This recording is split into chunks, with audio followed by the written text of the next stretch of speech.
everybody, I'm Louise Minchin and I'm delighted to welcome you to the announcement of the Women's Prize for Fiction 2023 longlist. It has been an incredible privilege to be able to read all of these books, to talk about it with my fellow judges, and it gives me enormous pleasure to be able to introduce you to an incredible list of books. Cursed Bread by Sophie McIntosh is a brilliant, gleaming, dark novel about obsession set in a town where people start dying mysteriously. The Dog of the North by Elizabeth Mackenzie is a quirky story about a woman travelling around the country in a van.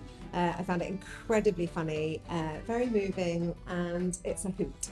Glory by Violet Bulawayo is a hilarious, sharply absurd political satire skewering Zimbabwean politics. Black Butterflies by Priscilla Morris is an amazing story of a woman who's a mother and a wife who's stuck in Sarajevo when the war starts. It's a question of whether she leaves and joins the rest of her family in England, or whether she stays at home and fights the war effectively.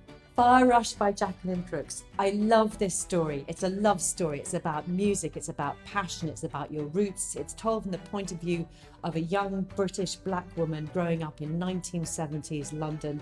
It's got so many layers to it. I could not put it down, and I cannot wait for people to read it. Homesick by Jennifer Croft is a brilliant read which explores the relationship between two sisters, one who's older and the other who's younger and sick.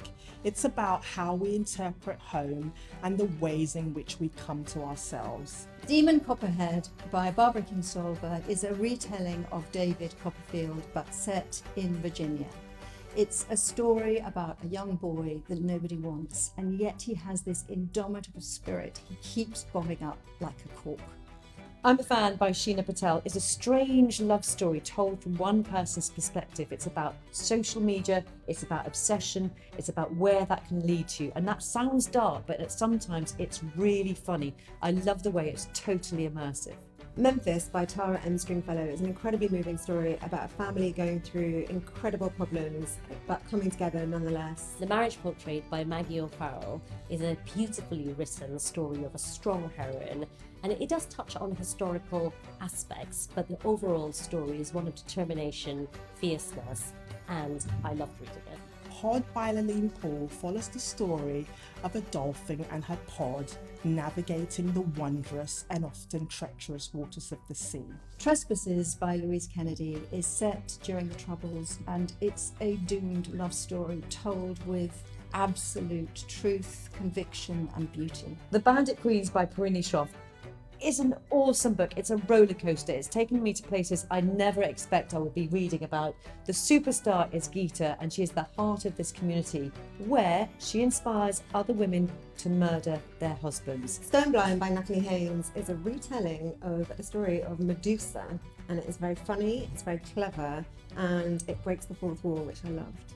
Wandering Souls by Cecile Ping is a story of a woman who comes to this country from Vietnam, the dangerous boat journey that she has to go through, a story of immigration and how she eventually makes Britain her home. Children of Paradise by Camilla Gradova is an immersive, hallucinatory read set in a crumbling old cinema where the real and the imagined collide in fantastical fashion.